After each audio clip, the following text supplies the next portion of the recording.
Hey, how's it going, everybody? Ryan here, and welcome back to the channel. Hope everyone is having a wonderful day, and today is finally the day.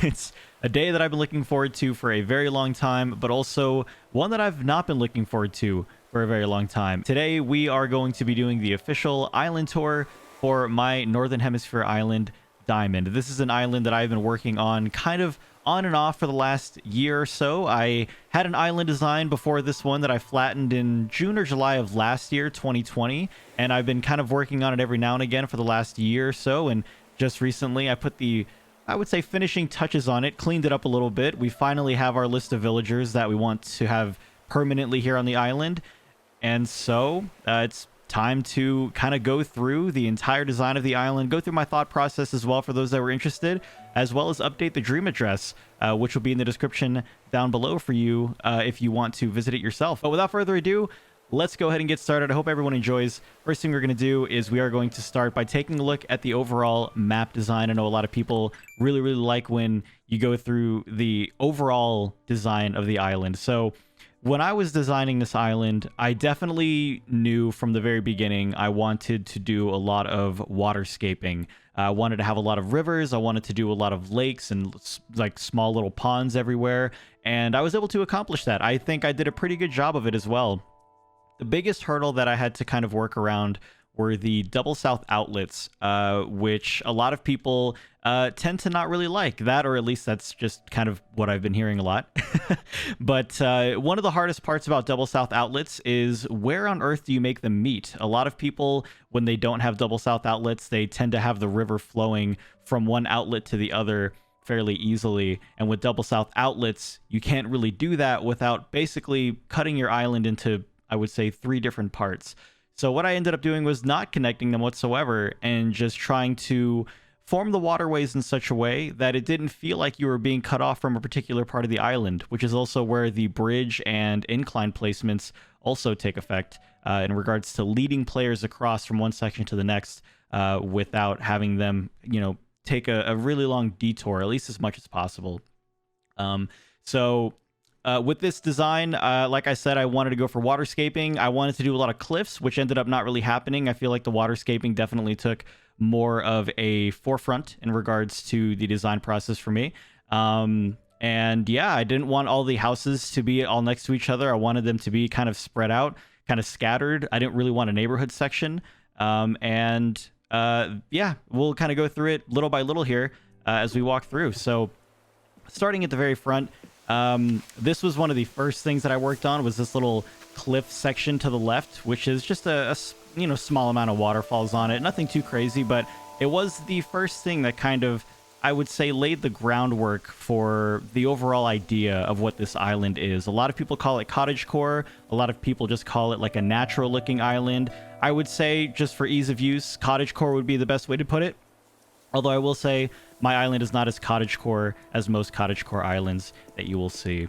Starting in resident services, I knew that when I did this, I wanted to have kind of an extravagant garden section surrounding the entire resident services center. It would imply very heavily, at least for me, that at least Isabel and Tom Nook, they do come out here and they do water the flowers every now and again, just to, kind of upkeep the appearance of resident services, make sure that it's a fun and nice little place for everybody to visit. And think of it like town hall. You want it to be really pretty. And the overall design for this resident services plaza, oh my gosh, how fitting is it that Lyman, my favorite villager, is also out here as well at this time. The original inspiration for this particular design was actually taken from another plaza design that I saw way back when this game first came out, probably in around April or June. I can't quite remember, but I'll post a link to that video down below. Took a lot of heavy inspiration from the plaza design that video contained, where you have these gigantic sections, each with their own individual flower type and all of the base flower colors in them. So yellow, white, red, except for some of the other flowers which have orange instead of yellow, and so on and so forth. So I worked on the island in kind of a clockwise fashion. So from here, this little waterfall area, I started to make kind of a nature section, or nature trail rather, that went down into this beach. And there's not a lot on the beaches. I honestly didn't really design the beaches too much, so I just put a couple of surfboards out and a lifeguard chair, and that was pretty much it. At least for this one. And I tried to decorate the ledges of these cliffs as much as possible, but given how much emphasis I placed on having waterfalls, that obviously did not happen as much as I wanted it to. Coming over here, I made a little campsite area, of course, in between two little cliffs, a river, a waterfall, to kind of give it that nice picnicky ambiance. And a lot of people always make comments about this lost item that's here. A lot of people don't know that if you leave an item out on the ground until the next day, it's not actually returnable. That or you hold it in your inventory. And what a lot of people do is they take bags or books and they use them as decoration. And that's what I've used there. Kind of make it look like someone was out here, you know, taking a day for themselves. Coming over here, we get led to the camping area, which is designated by the camping sign you can get by linking your Nintendo account to Pocket Camp. And this was probably the first more elaborate designed areas that I created on this island. I knew that I wanted the campsite to be kind of off to the side somewhere, almost as if the person visiting wasn't like, you know, they weren't directly in with the shops and the resident services. They were kind of off to the side, being able to experience multiple parts of the island, the ocean, the river, the cliffs, all of that stuff. And then even a little fishing here as well. Haven't really worked on this pier a lot. I basically just put all the fishing stuff out with this lamppost and called it done.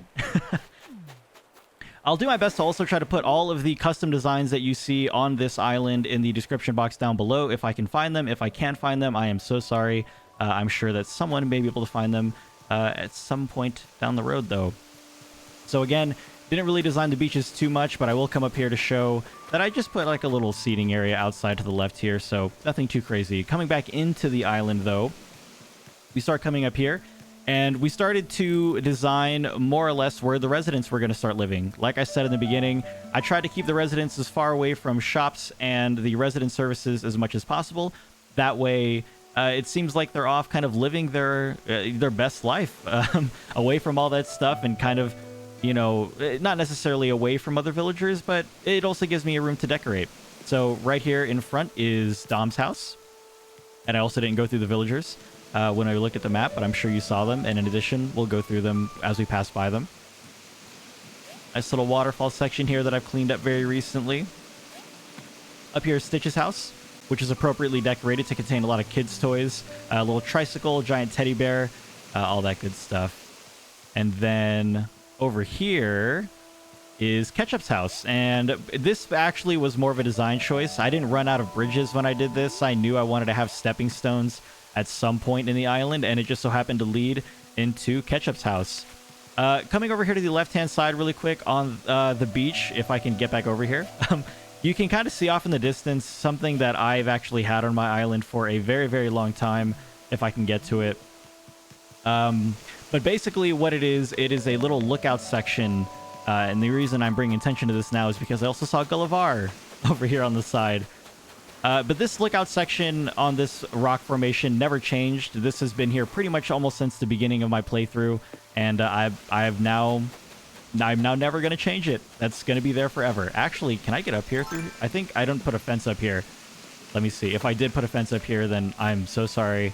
I did put a fence there. Let's just keep everything as is and go down this way. So coming back up here, that was Ketchup's house, but that's actually fine because I'm going to go walk through here instead, and I will show you why. Ketchup's house actually continues on to lead into this section. Like I said before, I tried to make it so that everything was coherent and that you didn't have to walk around a crazy way in order to get from one section to the next. Down these stairs over here to the right, we just have a little Stonehenge area. I didn't really know what to do with some parts of the island, and so I just wanted to make them, I guess, more or less just like decorated and try to theme them as much as possible. This one just happened to be the Stonehenge area. Again, lots of cliffs, lots of rivers, lots of waterfalls. I really love the waterfall aesthetic and the sounds. It's very ASMR. And then come back down here to Dom's house. Kind of bring things full circle. You saw two bridges as well. We also have a moon lookout here too. Can't really see it without panning your camera up, but otherwise I still really like it. There are two bridges. We'll go down here on the bottom section bridge first. And we are going to come up here. Again, I worked on this island clockwise, more cliffs. This is Bo's house out here, kind of in the middle of this second part of the section here. And then up here is it, oh God, is it Marty? Yeah, I almost said Murphy. Oh my gosh, I must still be tired for some reason. So this is Marty's house. One of the Sanrio Amiibo villagers that I've moved in very recently, and was definitely one of the ideal final villagers for me.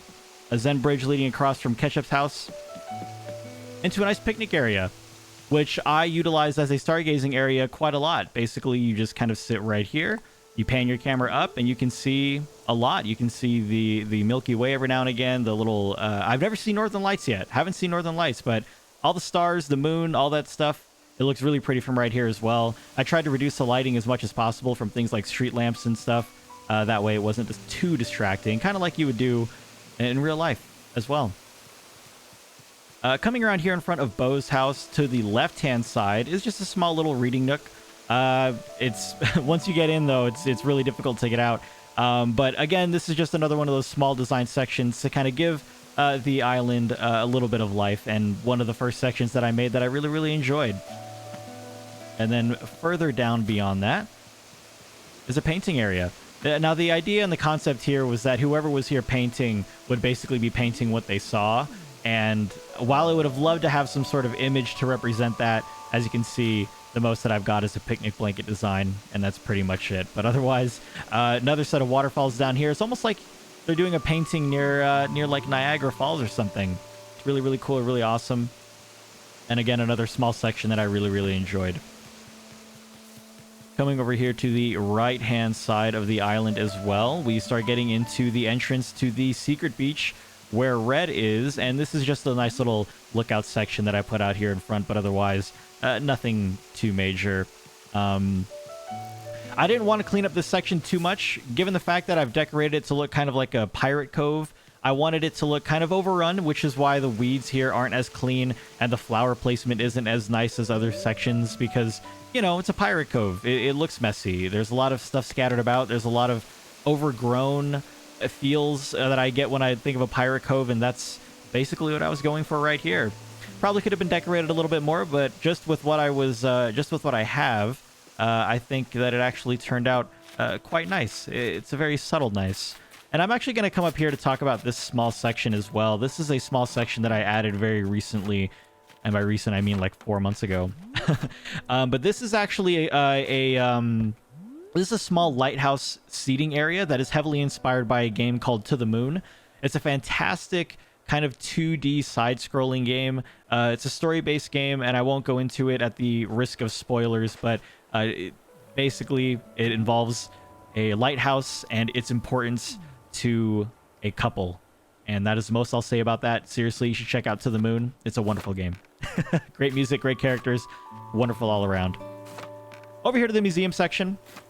Didn't do anything too crazy with the museum section, I would say, other than just putting out all of my 6 rocks that you get daily, or at least that you have maximum on your island. At first, I wanted to go for more of a fossil look, but then I realized that it would look kind of not really in...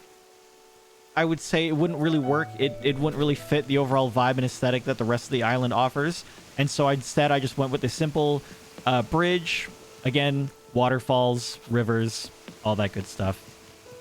And you could even say that, like, this is my version and form of a museum that was decorated with some sort of, like, architecture in front. And of course, we have another way to get to the museum. You can either go through the back side of the Pirate Cove, or you can come up through here, which is very close to where my house is. And over here we have Lyman's house, which is placed very close to my house. As I mentioned earlier, Lyman is my favorite villager, and so Lyman's house was placed as close as possible because I love Lyman. Nice little land bridge here, disguised to look like a wooden plank bridge that you would cross. Again, if I can get the design codes for these once again, I certainly will. But otherwise, it's a nice solution for if you run out of bridges and you want to give the illusion still that you're crossing over a river on, you know, just some planks of wood. I've even seen a 1-tile wide bridge that looks like a log. Really, really awesome design. And again, a wonderful fix when you run out of bridges.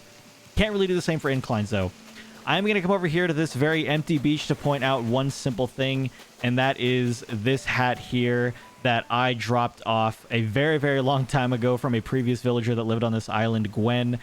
Gwen has a personality type that is very sassy if you don't talk to her after a very, very long time. And one time she gave me a hat after being really sassy with one of the things that I gave her, and so I proceeded to drop the hat right here, and that hat has basically lived there for the last like 10 to 12 months or so. So it's never going to move, and it is now also officially a part of the dream address. Coming down here, we have Coco's house, one of our most recent permanent villagers added. It actually looks like Coco is awake. And Coco's house just leads down here. This was kind of an awkward section for me to design. This part was very easy. Again, it's another lighthouse area. I was lucky enough to have a peninsula that was very large so that I could design a cliff section for it. I know that if you don't know, your peninsulas can actually be a different size from other players. Some are very thin, some are very small, some are very large like this. And I was lucky enough to have this one. There was a thought to maybe extend out this little pond to go into this lake over here, this little, I would say bigger pond. But I ended up leaving it as is and putting this bench out here. But in addition to that, like I said, I designed this island from left to right, clockwise.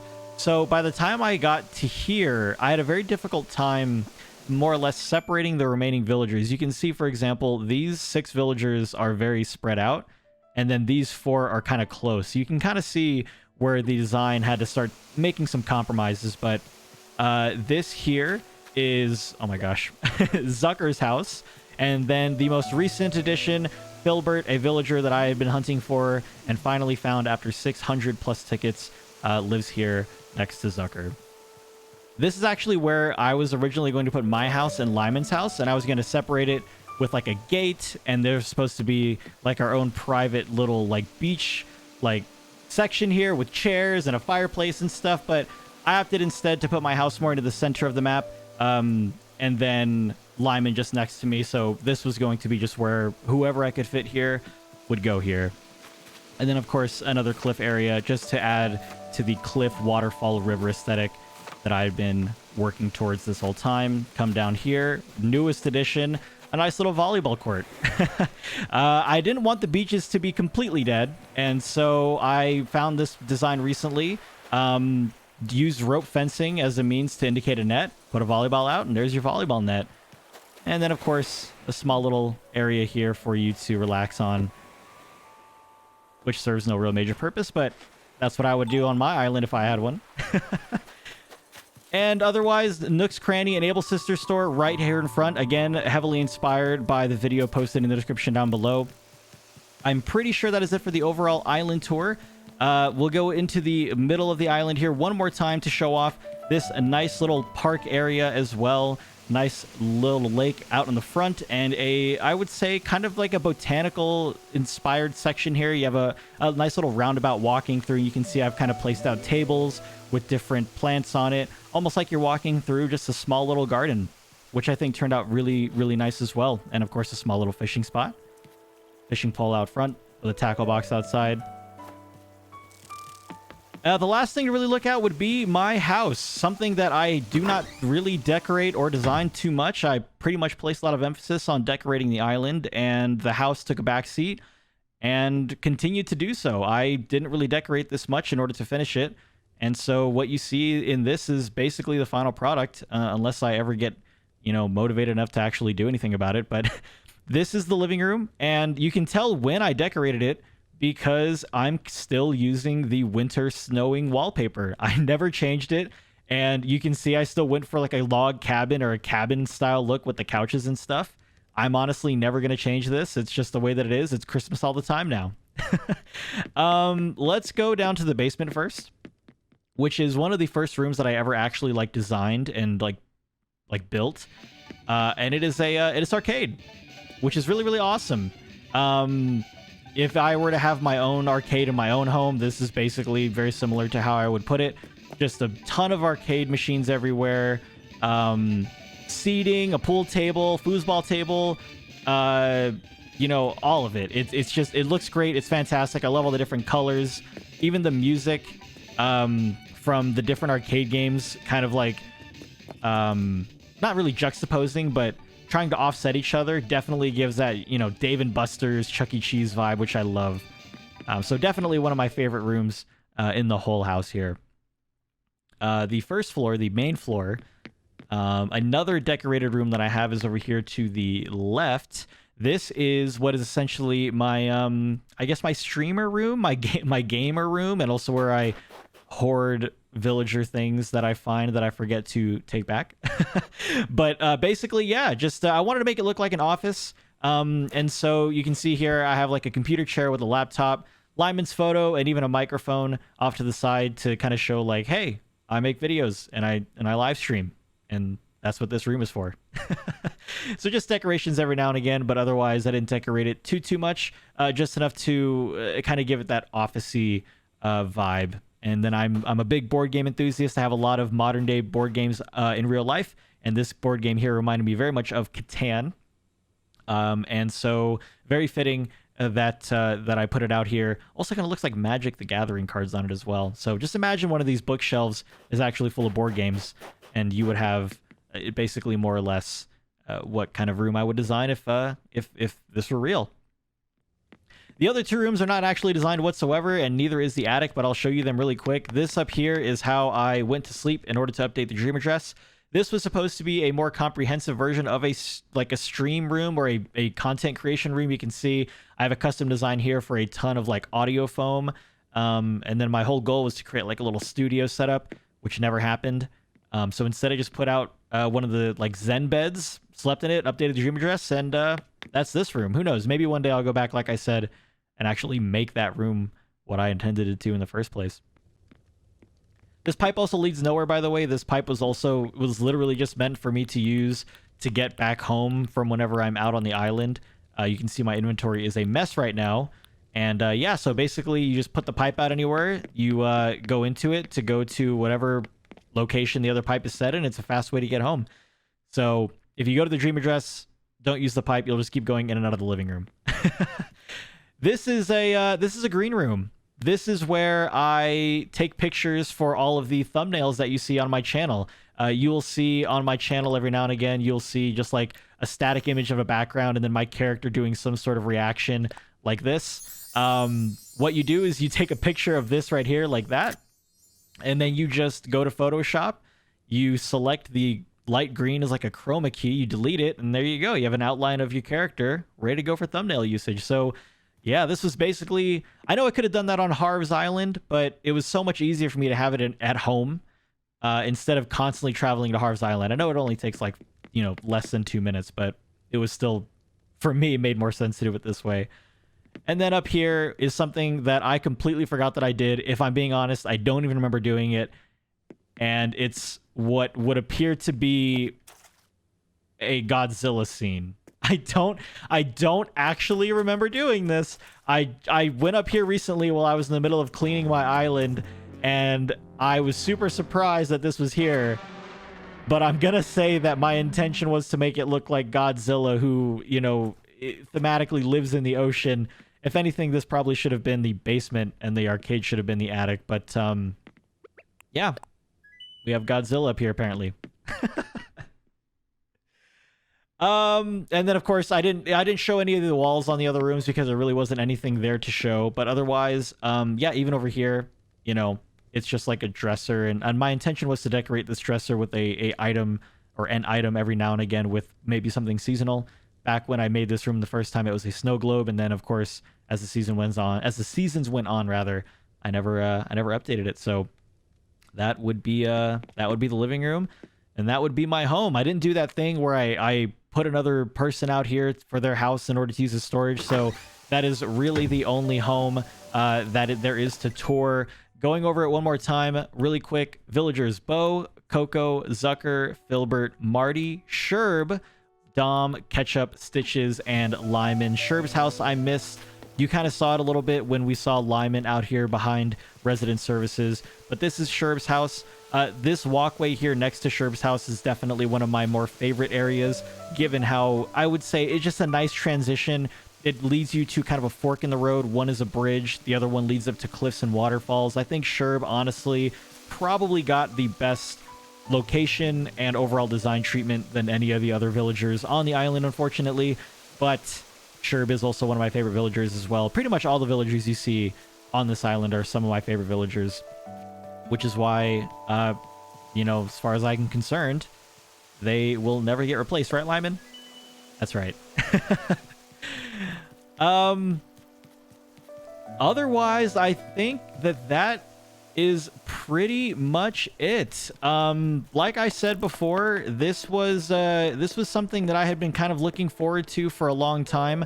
Finally finishing this island, getting it to a point where I thought that it was finally good enough to be updated as the permanent dream address for this island, as well as just to finally just like say, hey, you know, this whole island designing thing is really hard, but we did it, we finished it, and there you go.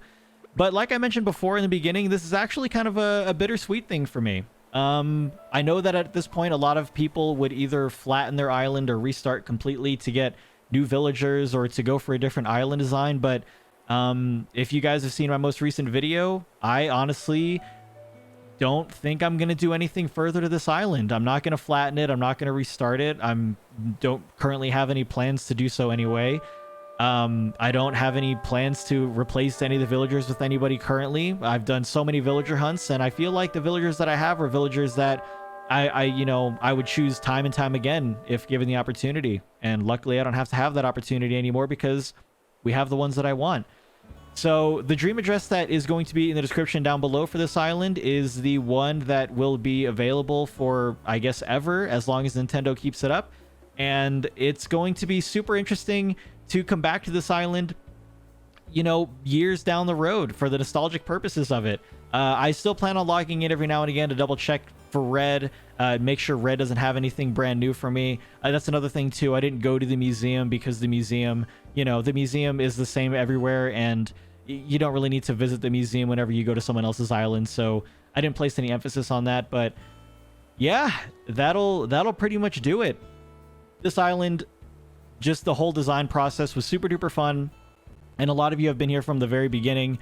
Some of you were basically discovered my channel from the first time I flattened this island. So if you've been following this design process for a very, very long time from the very beginning, I just want to say thank you so much.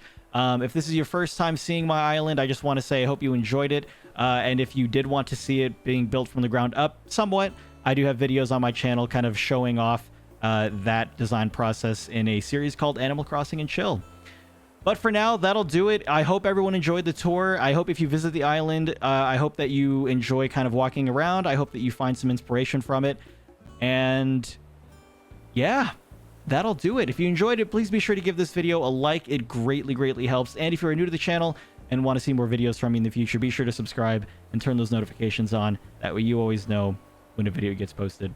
Thank you all so much for following me on this journey of completing this island. It's been an absolute blast. It's been so much fun. And I look forward to seeing what the next journey or adventure is that we get into together. Thank you all so much. Much appreciated. Much love. Have a wonderful rest of your day. And I will see everybody next time. Take care of yourselves. Bye now.